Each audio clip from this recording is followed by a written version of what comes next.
नमस्कार। नमस्कार सर। आज की कहानी की हेडलाइन है, स्वर्ग में जाने के लिए 1000 अंक चाहिए।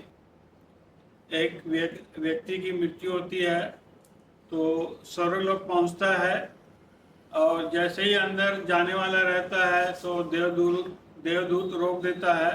बोले आप अंदर ऐसा नहीं जा सकते हो। तो बोला क्यों भाई, मैंने तो अच्छे कर्म किए हैं, हरदम सदाचारी रहा हूँ, मेरे को पूरा अधिकार है अंदर जाने का। तो देवदूत ने कहा ठीक है, मगर अंदर जाने के लिए आपको सत्कर्मों का हिसाब देना पड़ेगा। आपको हर कर्म का अंक दिया जाएगा, अगर आप उसमें 1000 अंक मिलते हैं तो आप अंदर जा सकते हो। तो उन्होंने कहा ठीक है। उन्होंने बताना शुरू किया। बोले मैंने अपने पत्नी और परिवार का पूर्णतः ख्याल रखा है। और देवदूत को देखने लगा कि कितना अंक दे रहा है। उन्होंने कहा ठीक है, इसके लिए तुम्हें 1 अंक मिलता है। अब 1 अंक सुन के उसको निराशा तो लगी, मगर उन्होंने आगे का क्रम जारी रखा। उन्होंने कहा मैंने अपने मत का कर्तव्य निष्ठापूर्वक दिया है और मैंने कई संस्थाओं से मिलकर लोगों की मदद की है, गरीबों की सहायता की है। और ऐसा कहा कि फिर देवदूत की तरफ देखने लगा कि अब की बार कितना अंक मिल रहा है। तो देवदूत ने कहा हाँ ठीक है, इसलिए तुम्हें 2 अंक दिए जाते हैं। अब तो पूरी तरह निराश हो चुका था।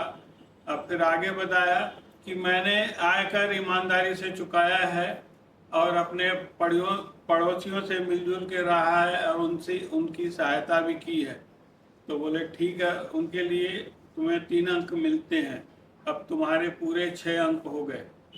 अब वो पूरी तरह हताश हो गया। बोले इतने सत्कर्मों के सिर्फ 6 अंक, मुझे तो 1000 अंक चाहिए थे। और घुटनों के बल बैठ गया और ईश्वर को याद करने लगा।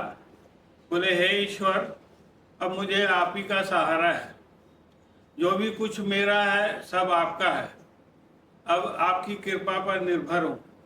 जैसे ही कहा उन्होंने, और देवदूत आया और उसे उठाया। बोले उठो उठो, आपके 1000 अंक पूरे होते हैं और आपके स्वर्ग का द्वार खुला हुआ है, आप जा सकते हो।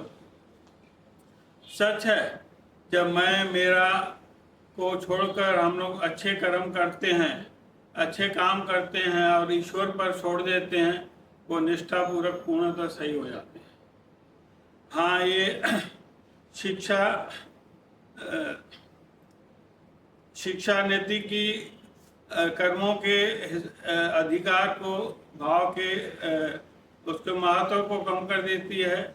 जब मैं और मेरा को छोड़कर हम ईमानदारी से अपने कर्तव्य को निभाते हैं और ईश्वर पर छोड़ देते हैं, तो हमारे पूरे काम सार्थक होते हैं।